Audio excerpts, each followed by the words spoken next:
Hello, dear students. Good morning, all of you. Once again, Oxford Union English welcomes you all the students. And now tell me, how are you? I hope that you each and every student must be fine. Dear students, आज का video जो है test है। मैंने इससे पहले वाले video में बताया था कि सारे बच्चे subject, verb, object, direct object, indirect object और मॉडिफाइड ऑब्जेक्ट पर बिल्कुल पकड़ बना के रखना। मैं टेस्ट लूँगा नेक्स्ट वीडियो में। तो आज का वीडियो जो है बच्चे, ये 16th वीडियो है, 16th यानी 16वां वीडियो है।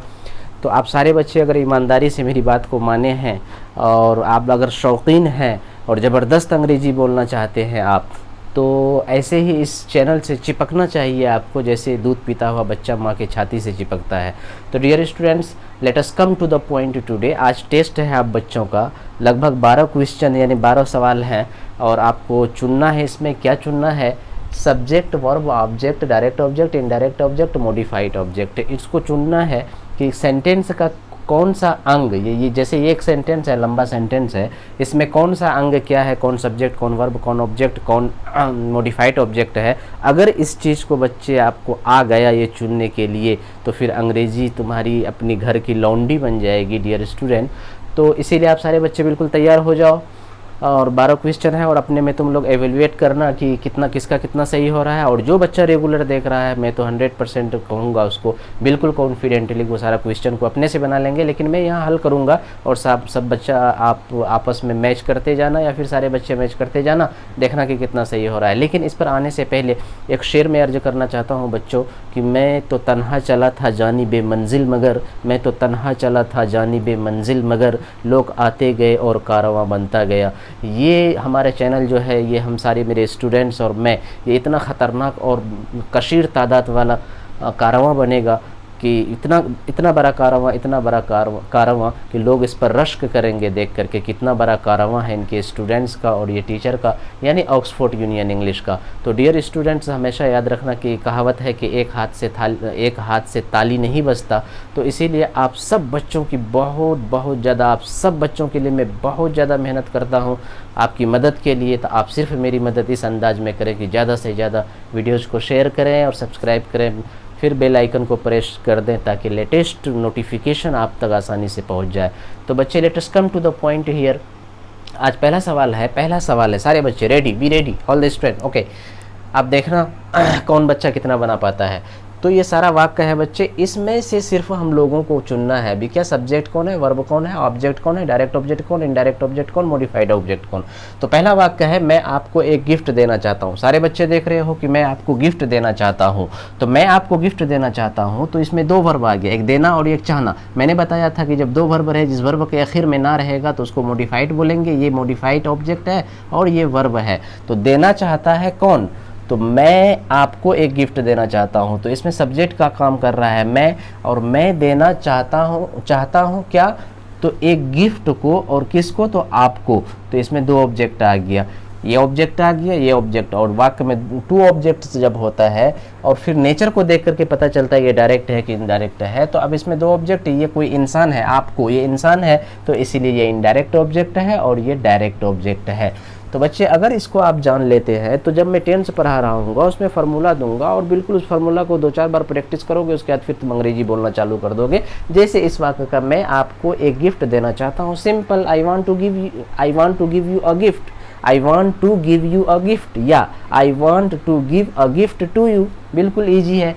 तो इसीलिए ये चुनना बहुत ही अर्जेंट है बच्चों, इस पर पकड़ बनाना बड़ी इम्पॉर्टेंट काम है। तो इसको सारे बच्चे कायदे से करना। अगला वाक्य है कि तुम मुझे अंग्रेजी पढ़ाते हो। बिल्कुल सिंपल, काम कौन कर रहा है पढ़ाने का? तुम। तो ये बच्चा सब्जेक्ट हो गया और पढ़ाते हो ये वर्ब हो गया। और तुम जो पढ़ाते हो किसको? मुझे मतलब मुझको। और किस चीज़ को? अंग्रेजी को। ये भी ऑब्जेक्ट हो गया।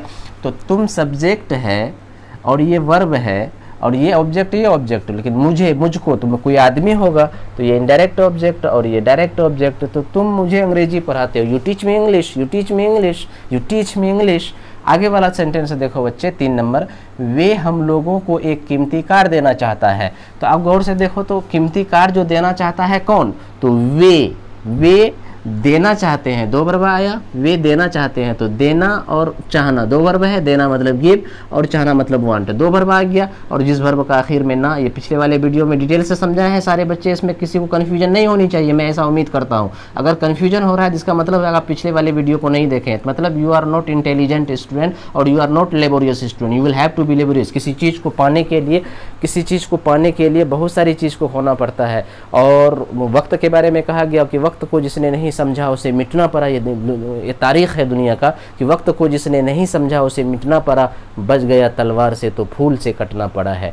वक्त को जिसने नहीं समझा उसे मिटना पड़ा है, बच गया तलवार से तो फूल से कटना पड़ा है। डियर स्टूडेंट, वक्त को कीमती मानते हुए और इस सारे वीडियोस को कीमती मानते हुए आप इसको बिल्कुल ध्यान से सुने, क्योंकि ये चीज़ फिर मिलने वाला नहीं है।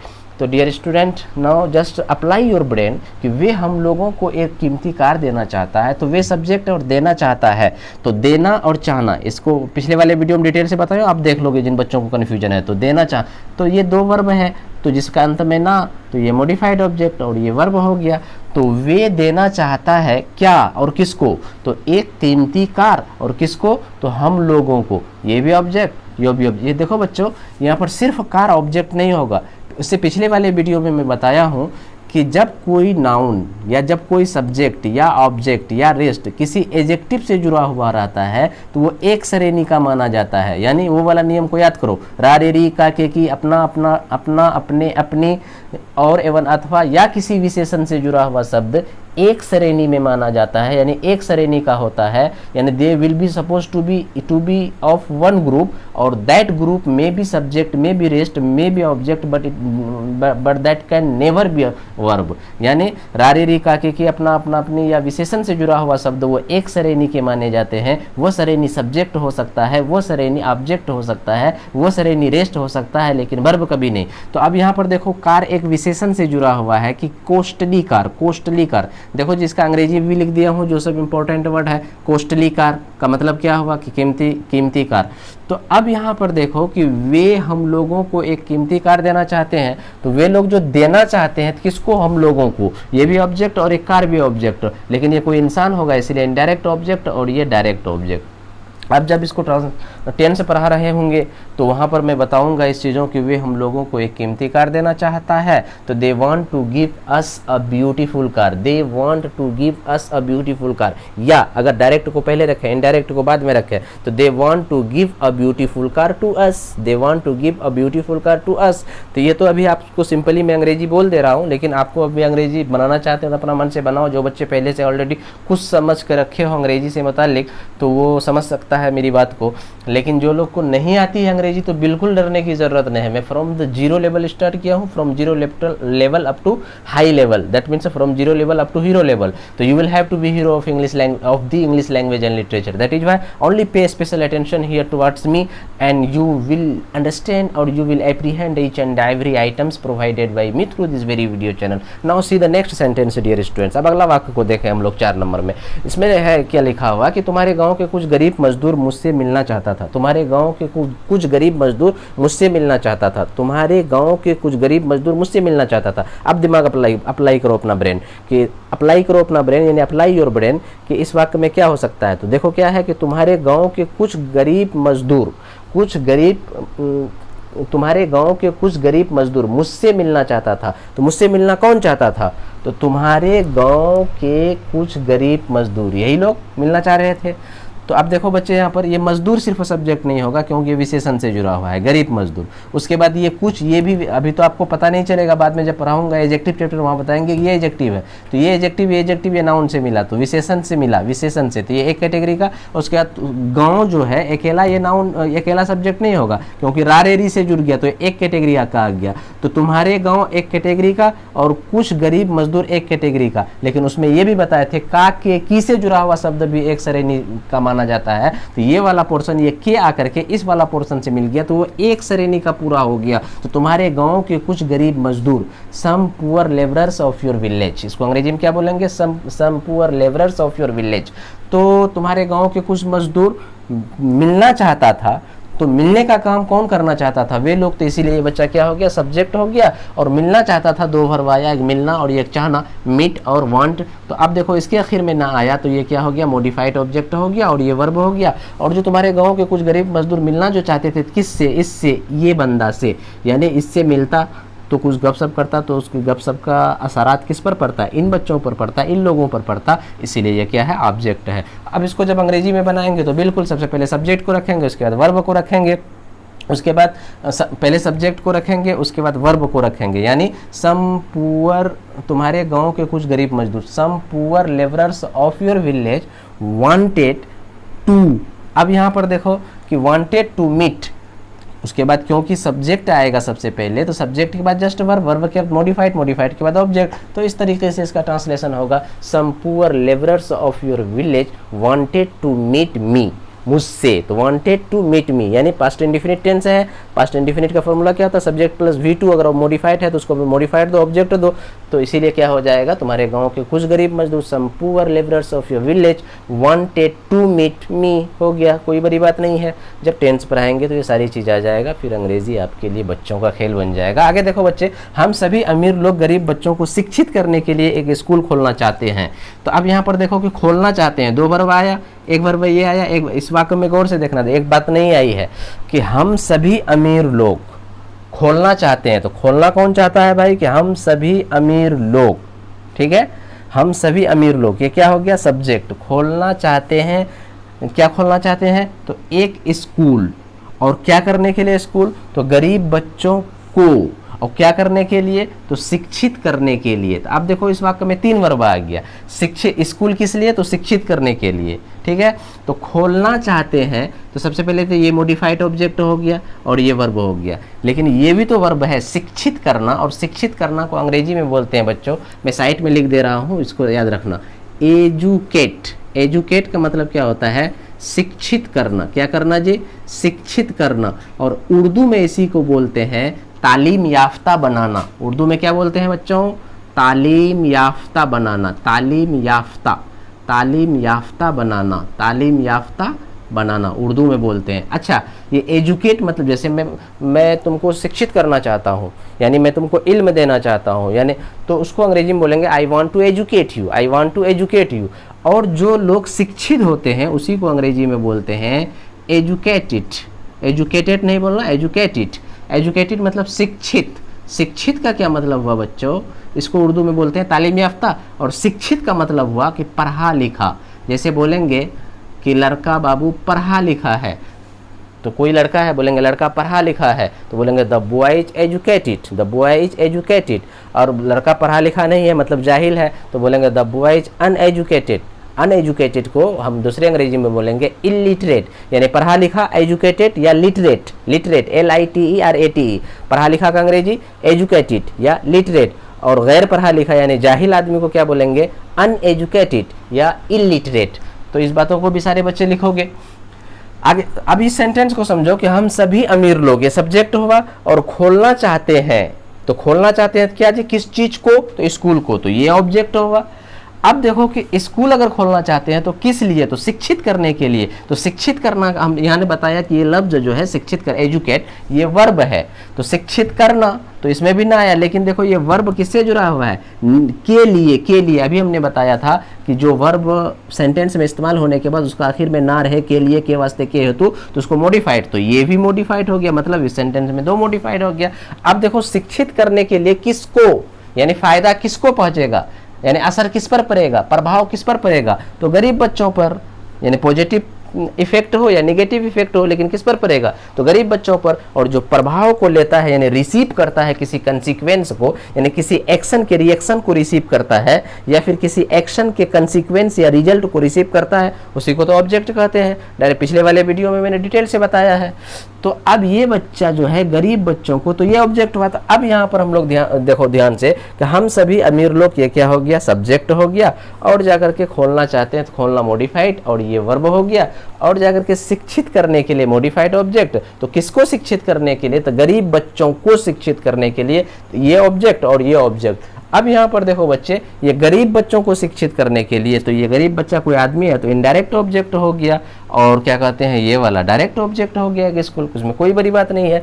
अब जब इसको अंग्रेजी में, कितना लंबा सेंटेंस है, बिल्कुल मैं इस जादुई अंदाज में बताऊंगा कि आप तुम समझोगे यार इतना दिन से कहाँ थे ये सर घुसे हुए। तो अब देखो ये कितना बड़ा वाक्य है, लेकिन बिल्कुल आसान वाक्य कि हम सभी अमीर लोग, we all the rich people, हम सभी अमीर लोग, we all the rich people खोलना चाहते हैं। तो वांट टू ओपन क्या, अ स्कूल, किस लिए, to educate the poor student, poor children. तो बस एकदम हो गया कंप्लीट, कोई दिक्कत नहीं है। We all the rich people want to open a school to educate the poor children, हो गया। We all the rich people want to open a school to educate the poor children, हो गया, कोई बड़ी बात नहीं है ये। तो मैं अभी तो इसको बनाऊंगा नहीं, लिखूंगा नहीं, या तुम लोग सुन करके प्रैक्टिस कर सकते हो, लिख सकते हो, लेकिन मैं अभी चूंकि अभी मैं हिंदी पढ़ा रहा हूँ, हिंदी पढ़ा रहा हूँ का मतलब ये हुआ कि टेंस को कायदे से समझने के लिए मैं एक बेस तैयार कर रहा हूँ, ताकि मेरा वाक्य बहुत लंबा लंबा वाक्य होगा, बिल्कुल 5-6 लाइन का, तो वो भी तुमसे ट्रांसलेशन मैं सिर्फ यहाँ पर गाइड करूंगा, बनाना आपको होगा। अगर जो बच्चों को इन बातों से वो नावाकफियत रह गया या महरूम रह गया, अगर नहीं समझा, तो फिर उसके लिए तो मैं नहीं मानता हूँ इस बात को, उसकी अंग्रेजी भले वो 100 सेंटेंस इधर उधर रट करके सीख ले बोलने के लिए, और फिर कहीं पर बोले या what's your name, what's your father's name, या आई एम फाइन, ये वो दिस दैट, लेकिन एक किसी टॉपिक पर जब बात करना एकदम कंटिन्यूअसली 1 घंटा, मतलब hot topic on any hot topic of India, या फिर on economic topic, on political topic, यानी what is going on in our country, ये सब सारे जो करेंट मुद्दे हैं, या फिर किसी मसले पर बात करना है, कोई एक विजन को मतलब कि हमको देना है लोगों को, अब उस पर 1 घंटा तक हमको अंग्रेजी में बात करना है, तो फिर वो 100 सेंटेंस रटा हुआ। इसलिए मैं कहता हूं कि कभी भी रट करके अंग्रेजी नहीं सीखना। बच्चे ऐसे डेवलप करो कि दुनिया का कोई भी टॉपिक आए, बात करेंगे तो करते रह जाएंगे, 1 घंटा लगेगी, 2 घंटा लगेगी, from morning up to evening लगे, उससे कोई मतलब नहीं। मैं चाहता हूं कि मेरे सारे बच्चे इस तरह का जबरदस्त अंग्रेजी सीखो इस चैनल के माध्यम से। अगर तुम्हें कभी if you get an opportunity to speak hours and hours, you can easily speak hours and hours, मतलब यू कैन स्पीक इजीली, आप घंटों तक, you can speak English easily hours and hours, घंटों तक आप आसानी से अंग्रेजी बोल सके, तो वो अंग्रेजी सीखना है। तो आगे देखो बच्चे कि अगला वाला वाक्य है 6 नंबर, आप लोग मेरे पापा को एक कीमती मोबाइल देना चाहते थे। अब देखो तो देना और चाहना 2 वर्ब है, तो चाहते थे ये वर्ब है, और देना ना आ गया, इसीलिए ये मॉडिफाइड हो गया। और कौन चाहता था देना, तो आप लोग, ये क्या हो गया सब्जेक्ट, और किसको और क्या, तो एक कीमती मोबाइल, और किनको, तो मेरे पापा को, तो ये भी ऑब्जेक्ट और ये भी ऑब्जेक्ट, लेकिन ये एक इंसान है, इनडायरेक्ट ऑब्जेक्ट, ये एक कोई वस्तु है, तो डायरेक्ट ऑब्जेक्ट। बहुत आसान।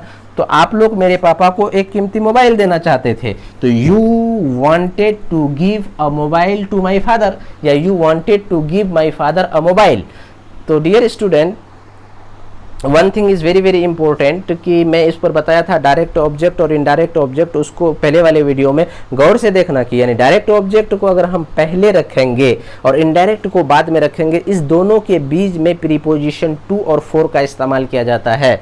लेकिन अगर जनरल नियम ये है कि आप इनडायरेक्ट को पहले रखिए और डायरेक्ट को बाद में रखिए, जैसे यहाँ पर कि you wanted to give my father a mobile, a costly mobile, तो इसमें तब टू नहीं लगेगा। लेकिन अगर मोबाइल, एक कीमती मोबाइल को आगे कर दें, इसको ऑब्जेक्ट के शक्ल में, इसको आगे कर दें, इसको पीछे कर दें, तो फिर ऐसी स्थिति में टू लगेगा। क्या होगा कि आप लोग देना चाहते थे, ये पास्ट इंडेफिनिट टेंस है यानी सिंपल पास्ट है, इसीलिए यू वांटेड टू गिव, किसको, क्या, तो अ मोबाइल, तो फिर हो जाएगा to my father. You wanted to give a mobile, a costly mobile, you wanted to give a costly mobile to my father, या नहीं तो इसको इस तरह बोलेंगे, you wanted to give my father a costly mobile. बहुत आसान है, जब टेंस पढ़ाएंगे तो फिर समझेंगे। अब अगला वाक्य देखते हैं हम लोग कि आपको इस शहर के कुछ कुख्यात अपराधी, तो देखो आपको, कौन भाई, तो इस शहर के कुछ कुख्यात अपराधी मारना चाहते हैं।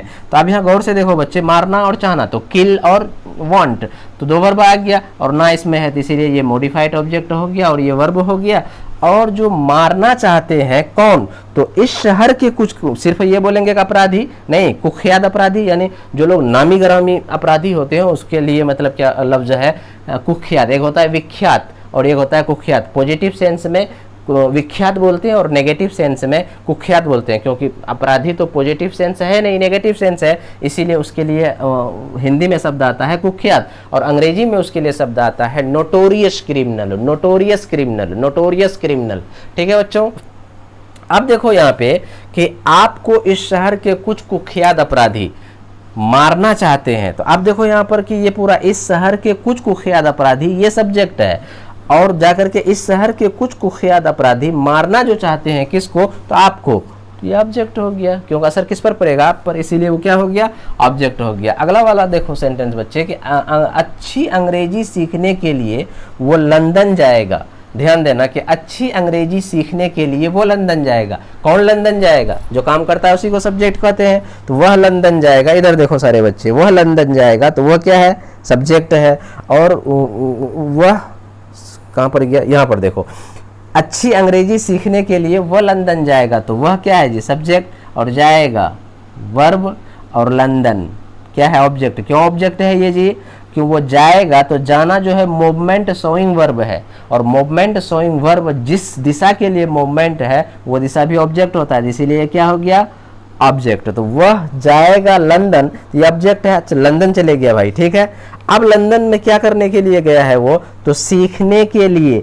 तो अब यहाँ पर देखो सीखने के लिए क्या, तो अच्छी अंग्रेजी। गौर इस सेंटेंस पर स्पेशल अटेंशन पे करो कि अच्छी अंग्रेजी सीखने के लिए वह लंदन जाएगा। तो अब देखो तो जाएगा और सीखने के लिए, वाक्य में कितना वर्ब आ गया, 2 वर्ब आ गया। तो और जिसके आखिर में के लिए रहता है तो उसको क्या बोलते हैं, मॉडिफाइड। तो ये क्या हो गया, मॉडिफाइड, और ये हो गया क्या जी, वर्ब, और ये सब्जेक्ट, और लंदन ऑब्जेक्ट। अब लंदन जो गया सीखने के लिए किस चीज को, देखो कर्ता ने कर्म को, यानी कर्म होगा तो उसका कहीं ना कहीं छिपा हुआ होगा, क्या छिपा हुआ, को छिपा हुआ होगा, तो वो सीखने के लिए किस चीज को, तो अच्छी अंग्रेजी, गुड इंग्लिश को सीखने के लिए वो आ जाएगा। तो अब देखो बच्चों ये ऑब्जेक्ट हो गया। तो अब यहाँ पर ध्यान देना इस बात को कि अच्छी अंग्रेजी सीखने के लिए वह लंदन जाएगा, तो वह लंदन जाएगा पहले बनाओ, पहले लंदन जाएगा तब तो अच्छी अंग्रेजी सीखेगा, तो पहले ये ऑब्जेक्ट होगा। अगर इस ऑब्जेक्ट को दे दिए तो ये गलत हो जाएगा, वह पहले तो लंदन जाए फिर अच्छी अंग्रेजी सीखेगा, तो वह लंदन जाएगा, ही शैल गो टू लंदन, और क्या करने के लिए, अच्छी अंग्रेजी सीखने के लिए, टू लर्न गुड इंग्लिश हो गया। अच्छा, ऊपर वाले का शायद इंग्लिश नहीं बोले, हम इसका ही बोल देते हैं। आपको इस शहर के कुछ कुख्यात अपराधी, ये सब्जेक्ट है, तो इस शहर के कुछ कुख्यात अपराधी, तो some notorious criminal of this town या of this city, some notorious criminal of this city चाहते हैं, तो वांट मारना, टू किल किसको, आपको, तो बस क्या हो जाएगा, some notorious criminal of this city या of this town, some notorious criminals of this town want to kill you, 7 number का ये। और इसका अच्छी अंग्रेजी सीखने के लिए वो लंदन जाएगा, तो he shall go to London to learn good English. आगे वाला देखें हम लोग कि वह मुझे एक प्रसिद्ध उपन्यास देना चाहते थे। देखो बच्चे, प्रसिद्ध उपन्यास को अंग्रेजी में बोलते हैं, कहीं पर मैं लिखा हूँ, अभी देखना तुम लोग। अच्छा, कोस्टली कार देख लो, ये सारा वर्ड मीनिंग है, इसको थोड़ा सा देख लो। कोस्टली कार मतलब कीमती कार, और some poor labourer of your village मतलब आपके गांव के कुछ गरीब मजदूर, और इफेक्टिव एजुकेशनल स्कीम, इसका मतलब होता है जी प्रभावशाली शैक्षणिक योजना, या स्ट्रेटेजी बोलो या स्कीम बोलो। तो जैसे ये वाला वाक्य में है एक प्रभावशाली शैक्षणिक योजना, तो प्रभावशाली शैक्षणिक योजना को अंग्रेजी में बोलते हैं इफेक्टिव एजुकेशनल स्कीम या effective educational strategy. Strategy spelling देखना स्ट्रेटेजी का, STRATEGY, स्ट्रेटेजी। अब देखो इस वाक्य को, अच्छा, एक प्रसिद्ध उपन्यास को अंग्रेजी में कहते हैं, यहाँ पर लिखा हुआ है देखो, फेमस नॉवेल, और कुख्यात अपराधी को नोटोरियस क्रिमिनल, और नियुक्ति करना को अपॉइंट बोलते हैं। क्या बोलते हैं, अपॉइंट भी बोलो इसको, ब्रिटिश प्रोनाउंसिएशन क्या, अपॉइंट, और अमेरिकन क्या, अपॉइंट। ठीक है, ये प्रोनाउंसिएशन है। तो अब देखो बच्चे इस वाक्य को कि वह मुझे एक प्रसिद्ध उपन्यास देना चाहते थे, पास्ट इंडेफिनिट का वाक्य है, तो वह मुझे एक प्रसिद्ध उपन्यास देना चाहते थे। और देखो यहाँ पर देना और चाहना 2 वर्ब है, और ये देना में ना आ गया तो ये मॉडिफाइड ऑब्जेक्ट हुआ, और ये जाकर के वर्ब हुआ। तो कौन देना चाहता था, वह, तो वह क्या हो गया जी, सब्जेक्ट। तो वह देना चाहते थे क्या, तो एक प्रसिद्ध उपन्यास, और किसको, मुझको, मुझे मतलब मुझको, तो ये भी ऑब्जेक्ट हुआ, और ये भी ऑब्जेक्ट, ये भी ऑब्जेक्ट, और ये भी ऑब्जेक्ट, और ये ऑब्जेक्ट जो है मुझे मतलब कोई इंसान होगा, तो इसीलिए ये इनडायरेक्ट ऑब्जेक्ट, और एक प्रसिद्ध उपन्यास ये डायरेक्ट ऑब्जेक्ट। तो आप इसको अंग्रेजी में कैसे बोलेंगे कि वह मुझे एक प्रसिद्ध उपन्यास देना चाहते थे, तो he wanted to give me a famous novel, he wanted to give me a famous novel, he wanted to give me a famous novel. Next sentence देखो बच्चों कि वे लोग मुझे गाली देना चाहते थे, तो बहुत आसान है, तुम लोग चुन लिए होगे। वे लोग सब्जेक्ट हुआ और देना चाहते थे तो दो वर्ब है, तो ये वाला वर्ब और ये वाला मॉडिफाइड ऑब्जेक्ट। तो वे लोग देना चाहते थे क्या, सॉरी वे, यहाँ पर देखो गाली देना, एब्यूज इसके लिए लफ्ज आता है, तो ये तो गाली देना यानी एब्यूज और वांट दो वर्ब है, तो ये वर्ब हो गया, और गाली देना टू एब्यूज यानी ना आ गया इसके आखिर में, तो ये मॉडिफाइड ऑब्जेक्ट। तो वे लोग सब्जेक्ट और चाहते हैं वर्ब, गाली देना मॉडिफाइड ऑब्जेक्ट, और गाली जो दे मतलब वे लोग जो गाली देना चाहते थे किसको, तो मुझको, मुझे मतलब मुझको। असर किस पर पड़ता, गुस्सा किस पर जगता, गुस्सा जगना मतलब असर पड़ना, कोई असर पड़ रहा है आप पर, तो मुझे या मुझको, तो ये ऑब्जेक्ट हो गया। अब तो वे लोग मुझे गाली देना चाहते थे, ये भी पास्ट इंडिफिनिट का है, और चूंकि पास्ट इंडिफिनिट का है तो पास्ट इंडिफिनिट का स्ट्रक्चर होता है subject plus V2 plus modified है तो मॉडिफाइड, उसके बाद ऑब्जेक्ट, अगर मॉडिफाइड ना हो तो फिर डायरेक्ट ऑब्जेक्ट। तो इस लिहाज से हम देखते हैं कि यहाँ पर मॉडिफाइड आ गया, तो तब क्या होगा, अब इसका स्ट्रक्चर फॉर्मूला सिंपल प्रेजेंट का subject plus V2 plus modified object plus object. तो इस लिहाज से वे लोग मुझे गाली देना चाहते थे, तो they wanted to abuse me, they wanted to abuse me, they wanted to abuse me, बस हो गया। अब लास्ट सेंटेंस देखो बच्चे, बिहार सरकार 10,000 शिक्षकों की नियुक्ति करने के लिए एक प्रभावशाली शैक्षणिक योजना बनाई है। गौर से समझना बच्चे कि बिहार सरकार 10,000 शिक्षकों की नियुक्ति करने के लिए। अच्छा एक बात यहाँ पर देखो बच्चे कि शिक्षक जो है ऑलरेडी अगर है, वो हो सकता है कि इसमें नियुक्ति किया हुआ शिक्षक हो, तो यहाँ पर शिक्षक नहीं दे करके हम यहाँ पर दूसरा लफ्ज देते हैं कि बिहार सरकार 10,000 लोगों की, 10,000 लोगों की नियुक्ति करने के लिए एक प्रभावशाली शैक्षणिक योजना बनाई है। तो गौर से देखना कितना लंबा सेंटेंस लग रहा है कि एकदम बिल्कुल डर लगने लगेगा बच्चों को, लेकिन ये बहुत आसान है बच्चों। सबसे पहले देखो कौन एक इफेक्टिव, ये जो है एक प्रभावशाली शैक्षणिक योजना, एक प्रभावशाली शैक्षणिक योजना बनाई है, कौन, तो बिहार सरकार। तो बिहार सरकार क्या हो गया भाई, सब्जेक्ट हो गया, और ये क्या हो गया, वर्ब। और बिहार सरकार जो बनाई है, क्या बनाई है, एक प्रभावशाली योजना, तो ये ऑब्जेक्ट हो गया। उसके बाद वो जो एक प्रभावशाली योजना बनाई गई है, क्या करने के लिए, तो नियुक्ति करने के लिए, अपॉइंट करने के लिए। तो किन लोगों को, तो 10,000 लोगों को, 10,000 लोगों को क्या करेगा वो, 10,000 लोगों को अपॉइंट करेगा।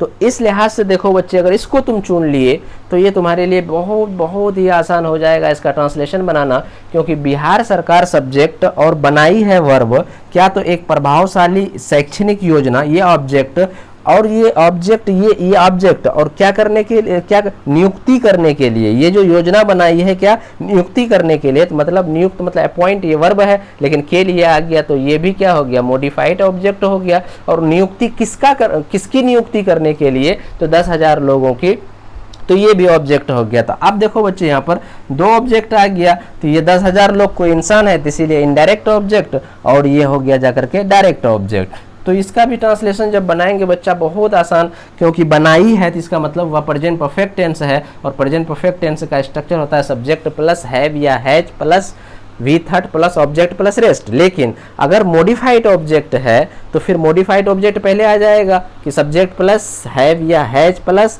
वी थर्ड, जैसे I have taken final decision to go to London. इस तरीके से जब वहां बताएंगे तो कभी ऑब्जेक्ट आगे पीछे आएगा तो उसका अलग स्ट्रक्चर होगा। लेकिन इस सेंटेंस को बिहार सरकार, तो द बिहार गवर्नमेंट योजना बनाई है, तो has made an effective educational policy या एजुकेशनल स्ट्रेटेजी, एजुकेशनल स्कीम, और क्या करने के लिए, टू अपॉइंट किन लोगों को, 10,000 लोगों की नियुक्ति करने के लिए। तो इस प्रकार से इस वाक्य का ट्रांसलेशन होगा, द गवर्नमेंट ऑफ बिहार या Bihar government, the government of Bihar has made an effective educational strategy to appoint 10,000 people. बस हो गया, कौन बड़ी बात है कोई। तो इस लिहाज से बच्चे इसका इंपॉर्टेंस तुम लोगों को समझ में धीरे धीरे आ रहा होगा। कि अगर इन चीज़ों को तुम नहीं समझते हो तो तुम फिर अंदाजन ट्रांसलेशन बनाओगे, हो सकता है on the basis of possibility, एक अंदाजे के आधार पर कि पता नहीं क्या होगा नहीं होगा, लेकिन कॉन्फिडेंट नहीं। मेरा स्टूडेंट होने यानी being my student, you will have to understand that कि whatever translation you are going to make और frame, that must be unique और must be correct, must be free from all types of grammatical errors. बिल्कुल sentence जो आप बोल दिए तो 50 आदमी बनाएगा, सबका सेंटेंसेस ट्रांसलेशन गलत हो सकता है, आपका ट्रांसलेशन गलत नहीं हो। तो इस अंदाज से मैं इस चीज़ों को पढ़ाया हूँ। आई होप कि each and every student must keep on revising again and again and just keep on making notes and just try to develop to speak the same sentences whatever have been spoken by me here during delivering my lecture.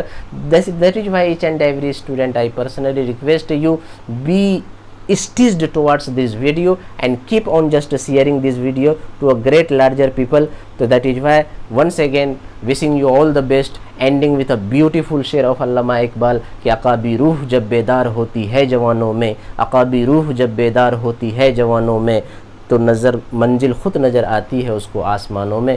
Thank you very much.